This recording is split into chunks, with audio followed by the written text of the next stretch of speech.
بسم اللہ الرحمن الرحیم الحمد للہ رب العالمین والعاقبۃ للمتقین والصلاة والسلام علی رسولہ الامین وعلی آلہ وصحبہ اجمعین ومن تبعہ بإحسان الی یوم الدین اما بعد فاعوذ باللہ من الشیطان الرجیم الم تر الی الذین اوتوا نصیبا من الکتاب یؤمنون بالجبت والطاغوت ویقولون للذین کفروا هؤلاء اہدی من الذین آمنوا سبیلا۔ قابل احترام حضرات و خواتین، اللہ کی بڑی مہربانی اور اس کی کرم فرمائی ہے کہ نماز عشاء سے فارغ ہونے کے بعد مسجد ہدیٰ عمر آباد میں ہم سب جمع ہیں۔ یہاں جمع ہونے کا بڑا نیک اور عظیم مقصد ہے، اللہ کے نبی کی پیاری زندگی معلوم کریں اور آپ کی زندگی کو اسوہ بناتے ہوئے اپنی زندگی کو ڈھالنے، سنوارنے، نکھارنے اور بنانے کی ہم سب کوشش کریں۔ اس حوالے سے ہفتہ واری ہماری اس مبارک مجلس میں ملاقات ہوتی ہے۔ اللہ تعالی ہمارے یہاں بیٹھنے، سننے، سنانے کو قبول فرمائے۔ اس کے بدلے پروردگار ہماری دنیا آباد کر دے اور ہماری آخرت کو سنوار دے۔ اور آپ حضرات و خواتین، نوجوان، بچے، بزرگ حضرات، خواتین جو تشریف لائے ہیں، اللہ تعالیٰ تمام کے ساتھ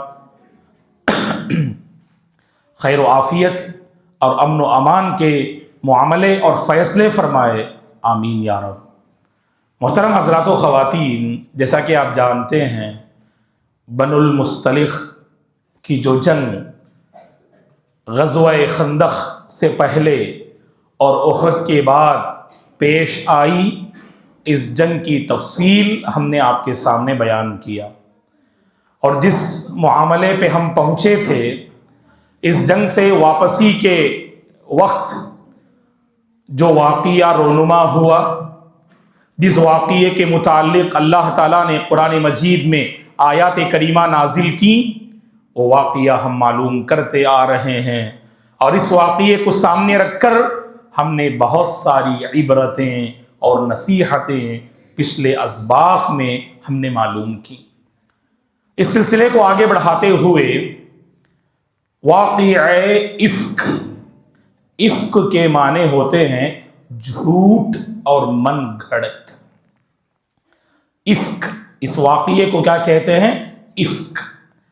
ان الذین جاؤوا بالافک، اللہ نے 18ویں پارے میں کہا وہ لوگ یقیناً جو من گھڑت بات لے آئے، یہ منافقین جنہوں نے ماں عائشہ رضی اللہ عنہا کی پاک دامن زندگی، آپ کی پاک دامن سیرت کو بدنام کرنے کی کوشش کی۔ اسی واقعے کو واقعہ افک کہتے ہیں۔ لہذا مدینے کا ماحول چند دنوں کے لیے ناقابل بیاں ہو گیا۔ اللہ کے نبی ادھر پریشان، تو دوسری جانب ماں عائشہ رضی اللہ عنہا کو جب خبر ملتی ہے مدینے میں آپ کو موضوع بنایا اور ٹاپک بنایا جا رہا ہے، آپ کی عزت و آبرو کو سوالیہ نشان بنایا جا رہا ہے، پاک دامن عورت کے حق میں واقعی یہ ایسا مرحلہ ہوتا ہے جسے وہ برداشت نہیں کر سکتی اور جسے وہ قابو میں لا نہیں سکتی۔ تو ماں عائشہ رضی اللہ عنہا کی عزت پر حملہ کرنے کی ان منافقین نے ناپاک سازش کی، اور صفوان بن معطل رضی اللہ عنہ کے ساتھ غلط تعلقات کی افواہ مدینے کی گلیوں میں پھیلا دی۔ اللہ کے نبی نے صحابہ کو جمع کیا، یہاں تک ہم نے بیان کیا تھا، اور صحابہ کے سامنے ماں عائشہ رضی اللہ عنہا کی تعریف فرمائی، اور صحابہ کے سامنے آپ کی پاک دامنی کو بیان کیا۔ تو وہاں پر اوس بھی تھے، خزرج بھی تھے، یہ انصاری صحابہ وہاں بیٹھے ہوئے تھے، اوس کے سردار سعد بن معاذ رضی اللہ عنہ تھے. انہوں نے اللہ کے نبی سے کہا، اے اللہ کے نبی، ماں عائشہ کی شان میں جس نے بھی گستاخی کی اور آپ کی عزت کے حوالے سے جس نے نامناسب بات کہی، اگر اس کا تعلق ہمارے قبیلے سے ہے تو اس کی گردن آپ کی خدمت میں حاضر ہے. کیونکہ اس معاملے میں ہم نے کہا تھا کون پیش تھے؟ خزرجی لوگ پیش تھے، کیونکہ منافقین میں سے اکثر کا تعلق قبیلہ خزرج سے تھا. اسی لیے اوس کے سردار نے کہا پوری صفائی کے ساتھ، اگر ہمارے قبیلے سے کسی کا تعلق ہے تو آپ حکم دیجئے گا، ہم اس کی گردن اڑا دیں گے. وہاں خزرجی مسلمان بھی بیٹھے تھے، اور چونکہ اکثر منافقین خزرج سے تعلق رکھتے ہیں اور اس واقعے کو پھیلانے، عام کرنے اور لوگوں تک پہنچانے میں خزرج کے لوگوں کا بڑا عمل دخل تھا. اسی لیے خزرجی مسلمانوں کو تکلیف ہوئی سعد بن معاذ کی اس بات سے. سعد بن عبادہ رضی اللہ عنہ نے اس تکلیف کو ظاہر کیا. قریب تھا کہ دونوں جماعتیں آپس میں لڑ پڑیں. دوستو یہاں ایک بات ذہن میں رکھیں آپ، یہ ضروری ہے. پریکٹیکل لائف میں ہم اور آپ محسوس کرتے ہیں خاندان کبھی نازک موڑ سے گزر رہا ہوتا ہے، خاندان کبھی نازک مسئلے سے گزر رہا ہوتا ہے، خاندان کے سارے افراد پریشان. یہاں شیطان کی سازش کیا ہوتی ہے؟ ایسی نازک صورتحال میں عموماً آپ دیکھیے گا لڑائی جھگڑے کے واقعات ہوتے ہیں. آپ تھوڑا سا سروے کر کے دیکھیے گا، جب بالکل خوشحال ہو اکثر جو لڑائیاں نہیں ہوتی ہیں، ایک دوسرے کے لیے عذر تلاش کر لیتے، چھوڑو بھائی کوئی مسئلہ نہیں ہے، ہنستے کھیلتے مسکراتے آسانی سے اپنے بھائی اور بہن کی غلطی پر عذر کا پردہ ڈال دیتے. ہم جو ہے ان کے لیے کوئی نہ کوئی عذر تلاش کر لیتے. حالات کب سنگین ہوتے؟ جب خاندان کسی نازک موڑ پہ ہو، نازک مسئلے سے دوچار ہو.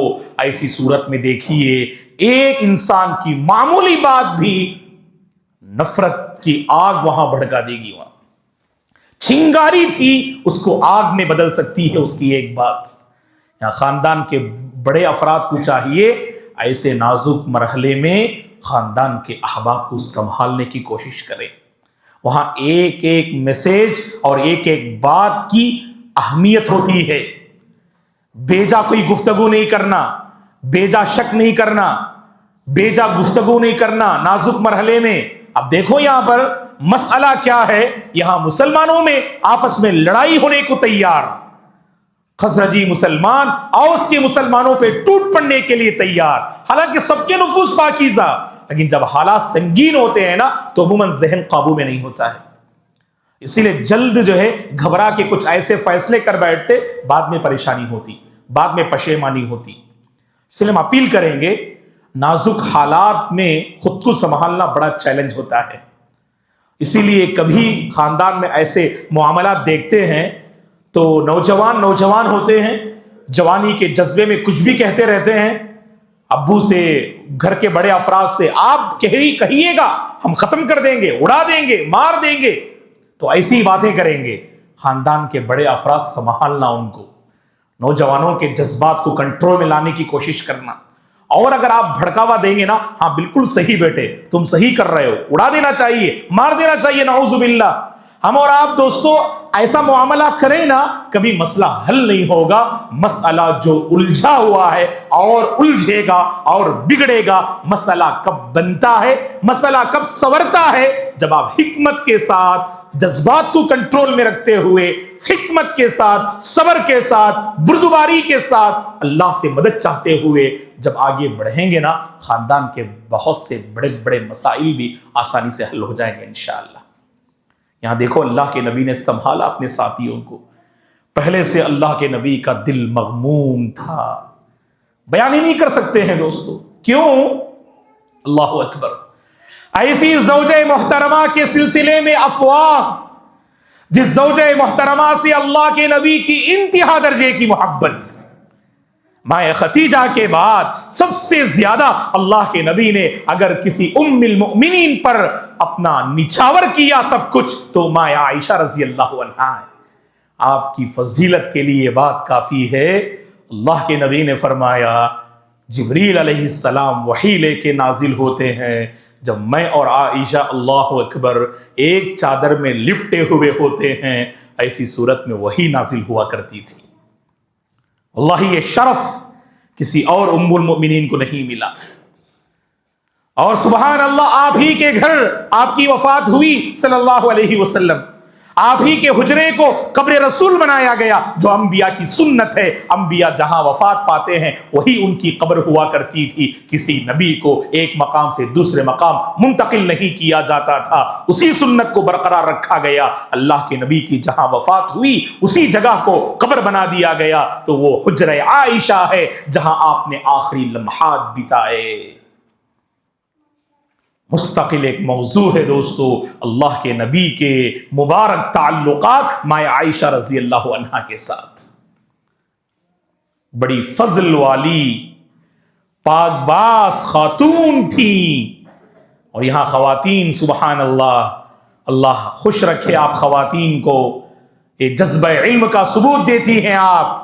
واقعی خواتین کا جو جواب آتا ہے کلاس ختم ہونے کے بعد، مائے عائشہ رضی اللہ عنہا نے وہ علمی شوق خواتین کے سامنے پیش کیا۔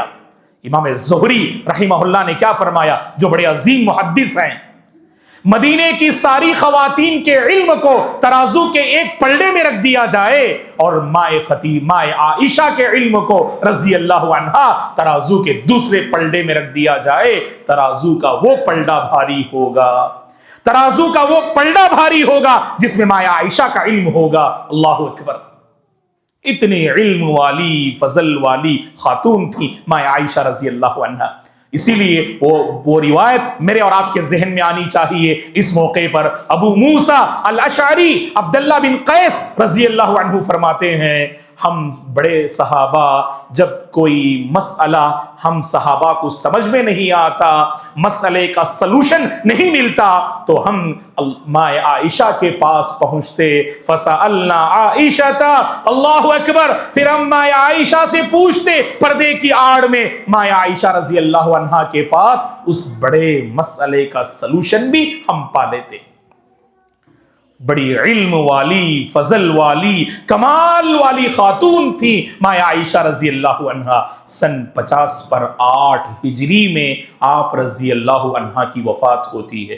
بعض روایات میں ہے بڑے عظیم صحابی ابو ہریرہ عبد الرحمن ابن صخر الدوسی رضی اللہ عنہ نے آپ کی نماز جنازہ پڑھائی، اور اس کے ٹھیک 1 سال کے بعد حضرت ابو ہریرہ رضی اللہ عنہ بھی اس دنیا سے چل بستے ہیں، جو احادیث کی روایت کرنے میں سب سے زیادہ روایت کرنے والے عبد الرحمن بن صخر الدوسی ابو ہریرہ رضی اللہ عنہ ہوتے ہیں۔ تو یہ تھیں مائے عائشہ رضی اللہ عنہا۔ بہت محبت تھی اللہ کے نبی کی مائے عائشہ رضی اللہ عنہا سے۔ دیکھو آپ، پہلے سے اللہ کے نبی مغموم ہیں، اور ادھر صحابہ کی آپسی جو ہے لڑائی بس ہونے کو تیار تھی، اللہ کے نبی نے اپنی حکمت سے دونوں کو سنبھالا آپ نے۔ یہی ہوتا ہے دوستو بڑوں کا کردار۔ خاندان میں چھوٹے لڑ جھگڑتے ہیں تو بڑوں کو سنبھالنا چاہیے۔ اس خاندان پہ اللہ رحم فرمائے جس کے بڑے ہی لڑ جھگڑ رہے ہوں۔ کبھی خاندان کا معاملہ برعکس اور الٹا ہوتا ہے، بڑے لڑتے ہیں تو چھوٹے سنبھالتے ہیں۔ بڑوں کا کردار، بڑوں کا بڑپن ہر جگہ باقی رہنا۔ آپ کو دیکھ کر بچے سیکھتے، آپ کو دیکھ کر بچے سبحان اللہ بہت کچھ، بچوں کے اندر ایک صلاحیت اللہ نے رکھی ہے کاپی کرنے کی۔ جیسے بڑے ہوں گے نا بچے بھی ویسے ہی ہوتے ہیں، یاد رکھو آپ۔ زبان آپ کی اچھی ہے، بچوں کی زبان بھی اچھی ہوگی۔ زبان میں شائستگی ہے، بچوں کی زبان میں بھی شائستگی نظر آئے گی۔ زبان گندی ہے، بچے بھی وہی گندی زبان سیکھیں گے۔ آپ دین کے پابند ہیں، بچوں کے اندر بھی دین کی پابندی نظر آئے گی۔ آپ مکارم اخلاق کے عادی ہیں، بچے بھی اخلاق حسنہ کے عادی ہوں گے۔ تو جیسے بڑے ویسے بچے ہوتے ہیں دوستو۔ اللہ کے نبی صلی اللہ علیہ وسلم نے دونوں کو سنبھالا. چلیے آگے بڑھتے ہیں. یہاں جہاں بعض مسلمانوں نے اس واقعے میں منافقین کی زد میں آ گئے اور ماں عائشہ رضی اللہ عنہا کے سلسلے میں نامناسب الفاظ کہہ دیا، اللہ کے نبی نے ان پر حد قذف، پاک دامن عورت پر الزام لگانا گناہ کبیرہ ہے. وہ حدیث آپ کے ذہن میں ہوگی، اجتنبوا السبع الموبقات، 7 ہلاک کرنے والے گناہوں سے بچو. ان 7 ہلاک کرنے والے گناہوں میں آخری گناہ جو آپ نے جس کا ذکر فرمایا، وَقَذْفُ الْمُحْصَنَاتِ الْمُؤْمِنَاتِ الْغَافِلَاتِ، وہ مؤمن عورتیں جو پاک دامن ہیں، جو بھولی بسری ہیں، ایسی بھولی بسری پاک دامن عورتوں پہ الزام لگانا، ان کی پاک دامنی کو چھیڑنا، یہ گناہ کبیرہ ہے. اگر اسلامی خلافت ہو تو سزا کیا ہے؟ 80 کوڑے برسائیں گے اس پہ. یہ قذف بولتے ہیں اسے. قذف کا مطلب جس نے پاک دامن عورت پہ الزام لگایا اور دلیل پیش نہ کیا، دلیل پیش نہ کیا، اگر اسلامی خلافت ہے تو 80 کوڑے اس پہ برسائیں گے. اسے کہتے ہیں حد القذف. قاف ذال فا. قذف کے معنی ہوتے ہیں کسی پر آپ جو ہے الزام لگانا، اس کی پاک دامنی کو نشانہ بنانا. خیر، اور یہیں پر بعض صحابہ تھے جن کا مثالی کردار اللہ نے قرآن میں ذکر کیا. وَلَوْلَا إِذْ سَمِعْتُمُوهُ قُلْتُمْ مَا يَكُونُ لَنَا أَن نَّتَكَلَّمَ بِهَذَا سُبْحَانَكَ هَذَا بُهْتَانٌ عَظِيمٌ. یہاں بعض صحابہ کا بڑا مثالی کردار ہے. ایک دو واقعے ہم آپ کے حوالے کرتے ہیں، غور سے سنیے گا. کیا ہے مثالی کردار؟ سب سے پہلا واقعہ حضرت ابو ایوب الانصاری رضی اللہ عنہ. کون ہے ابو ایوب الانصاری رضی اللہ عنہ؟ ہاں بچے، آپ لوگوں کے ذہن میں آ رہا ہے. خواتین سے سوال یہ ہے کہ ابو ایوب رضی اللہ عنہ کا نام پیش کریں، اور بچوں سے سوال یہ ہے کہ ابو ایوب رضی اللہ عنہ کا نام سن کر آپ کے ذہن میں کیا بات آتی ہے؟ یہاں جو بچے بیٹھے ہیں میرے سامنے. اور عورتوں سے سوال کیا ہے؟ ابو ایوب رضی اللہ عنہ کا نام کیا ہے؟ اور میں نے بارہا آپ کا نام ذکر کیا ہے کلاس میں. چاہے تو ہمارے پرانے ویڈیوز کے آگے دیکھ لیجیے. یہ آپ کے جو ہے یعنی ذہانت کا امتحان ہے، لیکن اگر آپ نام ذکر کرتے ہیں تو واقعی کمال ہے. خیر، یہ تو نام تو خواتین کے لیے ہے ماشاءاللہ، لیکن آپ بچوں کے لیے سوال کیا، آپ کا نام سن کر کون سا واقعہ ذہن میں آتا آپ لوگوں کو؟ خالی واقعے کا ٹائٹل بول دو بس، اور آنا چاہیے. بہت مشہور واقعہ، بہت مشہور واقعہ. نہیں آ رہا ہے آپ بچیوں کو بھی ذہن میں؟ کس کو آ رہا ہے ہاتھ اٹھائیے بڑوں میں سے بھی. ابو ایوب الانصاری رضی اللہ عنہ. ہم ایک لفظ کہتے ہی وہ واقعہ آپ کو یاد آ جائے گا انشاءاللہ. لا بیٹا جلد چھٹی.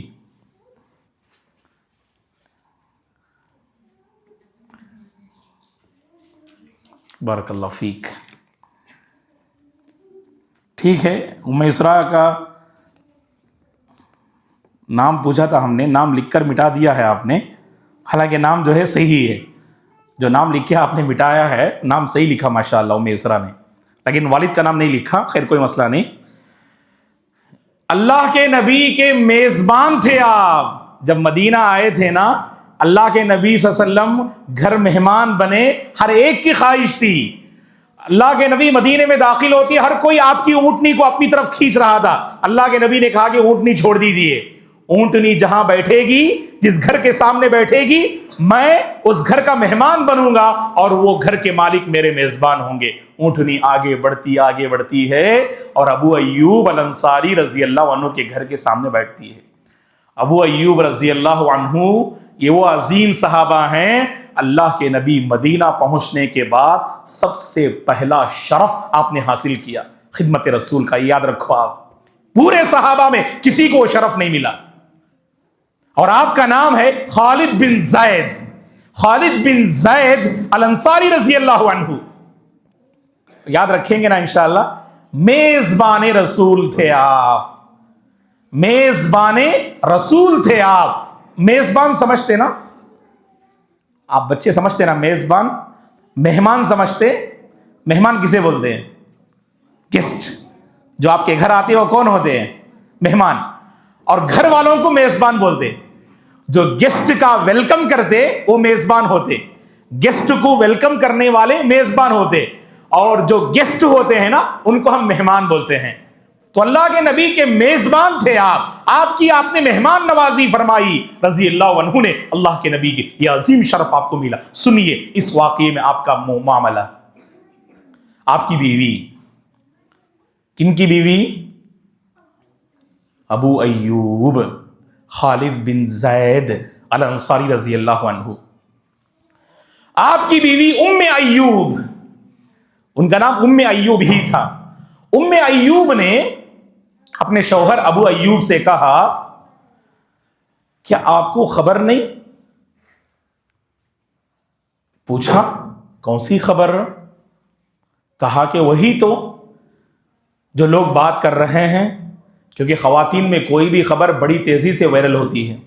معاف کیجئے گا، حقیقت میں آپ معاشرے میں کسی کو کوئی خبر دینی ہو تو اللہ تعالیٰ نے خواتین کی طبیعت اور مزاج میں یہ بات رکھی ہے کہ خواتین بجلی کی طرح اس خبر کو پھیلا دیتے ہیں، اور مرد حضرات کے اندر یہ خاصیت ہے کہ بہت ساری خبریں اپنے دلوں میں چھپا کے رکھتے ہیں، اور اللہ نے خواتین کے مزاج میں رکھا ہے کہ وہ بہت جلد جو ہے خبروں کو اگل دیتی ہیں. اللہ نے مزاج میں رکھا. اور ابو ایوب انصاری کی بیوی نے اسی موقع پہ کہا تھا کہ آپ کو خبر نہیں؟ تو پوچھا کہ کون سی خبر؟ تو کہا کہ وہی اللہ کے نبی کی زوجہ محترمہ ام المومنین عائشہ رضی اللہ عنہا کے بارے میں لوگ ایسی ایسی بات کر رہے ہیں. فوری طور پہ کہا اللہ اکبر. فوری طور پہ کہا ابو ایوب رضی اللہ عنہ نے سبحانک یا رب، اے پروردگار تیری ذات ہر عیب سے پاک ہے. اور اپنی بیوی کو نصیحت کی ما یکون لنا ان نتکلم بہذا، ہمارے لیے مناسب نہیں ہم ایسے نازک مسئلے میں آپس میں گفتگو کریں ہم. اللہ اکبر. اللہ کو یہ ادا اتنی پسند آئی ابو ایوب رضی اللہ عنہ کی، اللہ نے قرآن میں آیت ہی نازل کر دی وَلَوْلَا إِذْ سَمِعْتُمُوهُ قُلْتُمْ مَا يَكُونُ لَنَا أَن نَّتَكَلَّمَ بِهَذَا سُبْحَانَكَ هَذَا بُهْتَانٌ عَظِيمٌ. کہا ابو ایوب رضی اللہ عنہ نے هَذَا بُهْتَانٌ عَظِيمٌ، یہ تو بہت بڑا الزام ہے ماں عائشہ رضی اللہ عنہ کی شخصیت پہ. اللہ کو یہ ادا بہت پسند آ گئی. یہ ہونا چاہیے دوستو. کبھی غلط فہمیاں بڑھتی جاتی ہیں، ہمیں روک لگانا چاہیے. ہمارے کان اکثر ترستے ہیں ایسی غلط خبر سننے کے لیے. آپ دیکھو، آپ اچھی خبریں آپ پھیلانے کی کوشش کیجئے گا، سننے والے کم ملیں گے. آپ کہیے گا اپنے دوستوں سے بھائی فلاں کے بارے میں ایک اہم میٹر ہے، اہم مسئلہ ہے، گفتگو کریں گے. سب آ جاتے ہیں، ہمارے کان کھڑے ہو جاتے ہیں وہاں. فوری طور پر اسے سننے اور اسے اچکنے کی ہم کوشش کرتے. اللہ معاف کرے ایسی حالت پر. یاد رکھو، آپ کسی کا گھر اجڑ رہا ہو اور ہمارا دل اگر جو ہے خوش ہو، واللہ یہ ایمان کی علامت نہیں. یاد رکھنا آپ. آج مسئلہ ہے دوستو، آج اوروں کے گریبان میں جھانکنا، اوروں کے گھر کی مصیبتیں سن کر جو ہے مزے لینا، ان کو موضوع جو ہے مذاق بنانا نہیں. اللہ کے بندو، اللہ کی بندیوں، یہ بہت بری عادت ہے. یاد رکھنا آپ. ہم اور آپ عزتوں کے محافظ ہیں. یاد رکھیں آپ، ہم اور آپ عزتوں کے محافظ ہیں.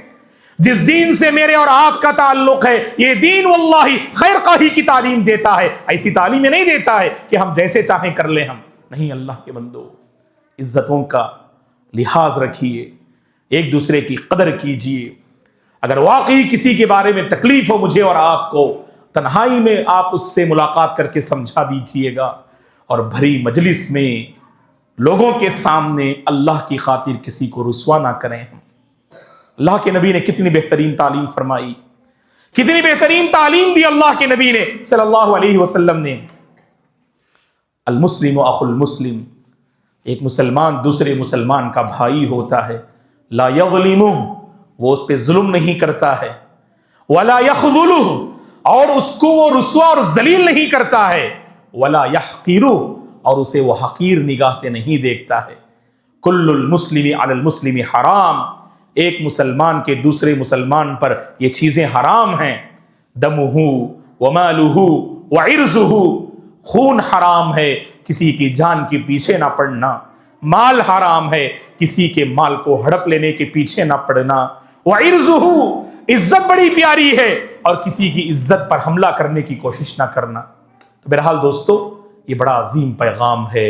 ابو ایوب انصاری رضی اللہ عنہ نے کہا اپنی بیوی کو سمجھاتے ہوئے، ہمیں مناسب نہیں ہے ہم ایسی گفتگو کریں۔ اللہ اکبر۔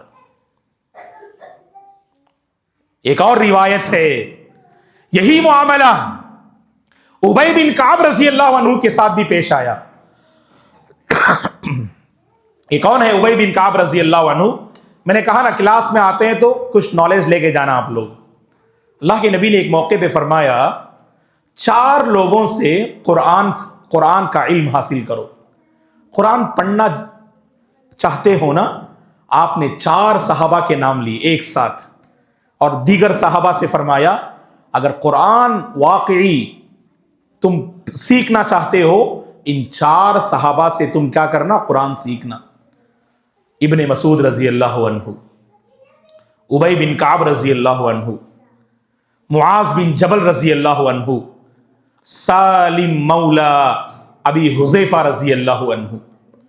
یہ 4 صحابہ کے بارے میں آپ نے فرمایا ان سے قرآن حاصل کرو۔ خذوا القرآن من 4، من ابن مسعود وابی بن کعب ومعاذ بن جبل وسالم مولا ابی حذیفہ۔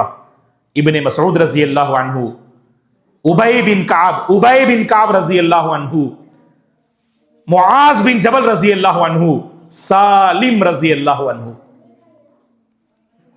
تو ان میں سے ایک تھے ابی بن کعب، اور ام طفیل جو آپ کی بیوی تھی، انہوں نے اس معاملے میں آپ سے گفتگو کی۔ ایک اور روایت میں وہی بات جو ابو ایوب کے حوالے سے علماء نے لکھا ہے رضی اللہ عنہ کے حوالے سے، اپنی بیوی کو سمجھایا۔ ابی بن کعب نے بھی اپنی بیوی سے کہا ما یکون لنا ان نتکلم بہذا سبحانک ھذا بہتان عظیم، ہمارے لیے مناسب نہیں ہم ایسی نازک جو ہے گھڑی میں، نازک مسئلے میں بات کریں، ہمارے اندر اتنی جرت نہیں ہونی چاہیے۔ اے اللہ تیری ذات پاک ہے، یہ بہت بڑا بہتان ہے، الزام ہے۔ یہ ابی بن کعب رضی اللہ عنہ نے بھی کہا۔ ایک اور روایت ہے سعد بن معاذ رضی اللہ عنہ نے بھی کہا۔ بہرحال دوستو، یہاں پر ان صحابہ کا بڑا عظیم کردار ہے۔ تو میرے اور آپ کی یہ ذمہ داری ہے، جب ایسے حالات بگڑتے ہیں، بدلتے ہیں، تو ہم اور آپ کوشش کریں کہ عزتوں کی محافظت اور عزتوں کی حفاظت کرنا یہ میرے اور آپ کی عظیم ذمہ داری ہے دوستو۔ بس آخر میں کہہ کر انشاءاللہ ہم اپنی گفتگو ختم کر دیں گے۔ یہ واقعہ ختم ہوتا ہے، اس کے بعد الحمدللہ اللہ تعالیٰ نے اللہ کے نبی پر آیات کریمہ نازل فرمائیں، تقریباً 16 آیتیں آپ پر نازل ہوئیں سورہ نور کی، ان الذین جاؤوا بالافک عصبۃ منکم سے لے کر تقریباً 16 آیتیں اسی واقعے سے متعلق نازل ہوئیں، جن 16 آیتوں میں اللہ تعالیٰ نے اپنے حبیب کی زوجہ محترمہ پاک باز بیوی، پاک دامن خاتون ماں عائشہ رضی اللہ عنہا کی پاک دامنی کو اللہ نے بیان کیا، اور ان لوگوں کی اللہ نے سرزنش کی، ان لوگوں کو اللہ نے ڈانٹا جو بیجا اس واقعے میں ملوث ہوئے۔ اور اللہ کے نبی صلی اللہ علیہ وسلم یہ آیت نازل ہونے کے بعد وہ 3 صحابہ کو بلاتے ہیں جنہوں نے اس معاملے میں ماں عائشہ رضی اللہ عنہا کے حوالے سے گفتگو کی، اور آپ ان پہ کوڑے برساتے ہیں، 80 کوڑے برساتے ہیں، اور عبداللہ بن ابی کو آپ نے چھوڑ دیا جو اصل سرغنا تھا، جو اصل سردار تھا۔ وجہ یہ تھی عبداللہ بن ابی بڑا مکار تھا، بڑا چالاک تھا، اور کوئی اس کی مکاری کھل کر سامنے نہیں آئی۔ اس نے بڑی ہوشیاری سے کوئی دلیل نہ چھوڑی، لوگوں سے پوچھتا تھا، بھڑکاتا تھا، لیکن کوئی بات سامنے نہ آئی۔ وہی ماسٹر مائنڈ تھا اس پورے واقعے کے پیچھے، لیکن چونکہ وہ کھل کر کوئی دلیل سامنے نہیں آئی، اس لیے اللہ کے نبی نے اسے چھوڑ دیا اور معاملے کو اللہ کے حوالے کر دیا۔ تو بہت سارے منافقین جھوٹ بول کر بچ گئے، اور جو صحابہ اس معاملے میں ملوث ہوئے اللہ کے نبی نے باقاعدہ ان کی تنبیہ فرمائی، اور 80 کوڑے آپ نے ان پہ برسائے، کیونکہ انصاف کا تقاضا تھا کہ جس کا معاملہ کھل کر سامنے آ جائے اس کو سزا دینی تھی، گرچہ وہ قریبی انسان ہی کیوں نہ ہو۔ حضرت حسان رضی اللہ عنہ تو آپ کے قریب تھے، پھر بھی ملوث ہوئے، تو اللہ کے نبی نے ان کو ڈانٹا اور ان کی سرزنش فرمائی، اور واقعہ ختم ہوتا ہے۔ واقعہ ختم ہونے کے بعد یہاں پر اللہ کے نبی صلی اللہ علیہ وسلم کی شادی ہوتی ہے. وہ کیسے؟ حارث بن ابی زرار جو بنو المصطلق کا سردار تھا، جو اس جنگ میں جو ہے گرفتار ہوتا ہے، اور اس کی بیٹی بھی وہاں پر، ان کی بیٹی بھی یہاں پر گرفتار ہوتی ہیں. وہ کون ہے؟ جویریہ رضی اللہ عنہا، جو حارث بن ابی زرار کی بیٹی تھی. وہ جویریہ آپ کی خدمت میں آتی ہیں اور آ کر کیا کہتی ہیں؟ جویریہ رضی اللہ عنہا، ہم آپ سے درخواست کرتے ہیں، ہم سردار کی بیٹی ہیں، آپ ہم سے کچھ قیمت لے کر آزاد کر دیجئے گا اور اس غلامی سے آپ چھٹکارا دلائیے گا. آپ تو بڑے محسن لگتے ہیں ہمیں، صلی اللہ علیہ وسلم کو دیکھ کر آپ نے فرمایا. تو اللہ کے نبی صلی اللہ علیہ وسلم نے ان کی لاج رکھتے ہوئے، لونڈیاں جب تقسیم ہوتی ہیں تو مختلف صحابہ کے نام تقسیم ہو گئی تھیں.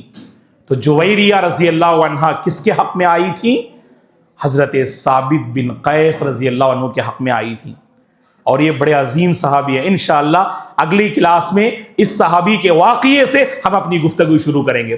بڑے عظیم صحابی اور بڑا زبردست واقعہ ہے. آپ کے سلسلے میں ہم اب بیان نہیں کریں گے، وقت بھی کم ہے. اگلے ہفتے انشاءاللہ نام یاد رکھیے، ثابت بن قیس بن شماس رضی اللہ عنہ کے واقعے سے ہم شروع کریں گے. تو یہاں پر ثابت بن قیس کے حق میں حضرت جویریہ آئی تھی. اللہ کے نبی نے درخواست کیا تو سبحان اللہ، اللہ کے نبی صلی اللہ علیہ وسلم کی درخواست کو آپ نے قبول کر لیا. آپ کی جو رقم تھی آزادی کی، اللہ کے نبی صلی اللہ علیہ وسلم نے وہاں پر اپنی رغبت کو ظاہر کیا کہ ہم آپ سے نکاح کرنا چاہتے ہیں. بخوشی حضرت جویریہ نے اللہ کے نبی کی پیشکش کو قبول فرمایا اور آپ کی آزادی ہی آپ کے مہر کو اللہ کے نبی نے جو ہے مقرر فرمایا. تو اللہ کے نبی نے حضرت جویریہ کو آزاد کر دیا، جو کہ آزادی ان کے حق میں مہر کی حیثیت رکھتی تھی. آزاد کرنے کے بعد اللہ کے نبی نے حضرت جویریہ رضی اللہ عنہا سے نکاح کر لیا. اور جیسے آپ نے نکاح کیا، صحابہ کو خبر ملی، تقریباً 100 لونڈیاں 100 صحابہ کے پاس تھیں، 100 گھرانے کی لونڈیاں 100 صحابہ کے پاس تھیں. تو اللہ کے نبی کا سسرال ہو گیا بنو المصطلق. اللہ کے نبی کا سسرال ہو گیا بنو المصطلق. سارے صحابہ نے کہا یہ تو وہ قبیلہ ہے جو ہمارے نبی کا سسرال ہے. اس لیے تمام صحابہ نے اس قبیلے کی تمام خواتین کو آزاد کر دیا. اور اس واقعے سے اس قدر اللہ اکبر اللہ اکبر احباب متاثر ہوئے. بنو المصطلق کے حارث بن ابی زرار آگے بڑھ کر اللہ کے نبی کی خدمت میں حاضر ہوتے ہیں اور کلمے کا اقرار کر لیتے ہیں. قبیلے کے سردار مسلمان ہوئے اور مسلمانوں کی اس عظیم اخلاق کو دیکھ کر تقریباً بنو المصطلق کا قبیلہ جو ہے اسلام میں داخل ہو جاتا ہے. دیکھو دوستو، معمولی واقعہ، اللہ کے نبی نے پیشکش نہ کی آزاد کر دیں، بس دیکھا یہ آپ کا سسرال ہے تو آپ کے ساتھ ادب کا معاملہ یہ ہے کہ آپ کے سسرال کے جو ہے یعنی لڑکیوں کو ہم باندی اور لونڈی بنا کر نہ رکھیں. حضرت جویریہ کو تکلیف ہوگی، اسی لیے تمام نے آزاد کر دیا. اور آزادی کا فائدہ یہ ہوا، آزاد ہو کر وہ عورتیں اسلام میں داخل ہو گئیں. اور سب سے بڑھ کر قبیلے کے سردار حارث بن ابی زرار رضی اللہ عنہ بھی اسلام میں داخل ہو گئے. تو یہ واقعہ تھا بنو المصطلق اور اس سے جڑا واقعہ. یہیں پر یہ واقعہ ختم ہوتا ہے. اس کے بعد انشاءاللہ آنے والی کلاس میں سیرت کا اہم واقعہ جسے ہم غزوہ احزاب کہتے ہیں، خندق کی جنگ کہتے ہیں، انشاءاللہ وہاں سے وہ واقعہ شروع ہوگا. آنے والی کلاس سے ثابت بن قیس رضی اللہ عنہ کے بارے میں بتا کر پھر اس واقعے کی ہم شروعات کریں گے. اللہ سے ہماری دعا ہے پروردگار مجھے اور آپ کو ایک دوسرے کی قدر کرنے کی توفیق عطا فرمائے، ایک دوسرے کی عزت کرنے کی توفیق عطا فرمائے، عزتوں کی حفاظت کرنے کی اللہ توفیق عطا فرمائے. مسائل جب الجھتے ہیں اللہ سلجھانے کی توفیق عطا فرمائے. جب دل بکھرتے ہیں اللہ تعالیٰ جوڑنے کی توفیق عطا فرمائے. جب خاندان ٹوٹتے ہیں اللہ جمانے کی توفیق عطا فرمائے. اللہ تعالیٰ ہمارے معاشرے کے رشتوں کو آباد رکھے، خاندان کو آباد رکھے، محلے کو آباد رکھے. رکھے، بھائی بہن کو آباد رکھے، باپ بیٹے کو آباد رکھے، ماں بچوں کو آباد رکھے، شوہر بیوی کو آباد رکھے۔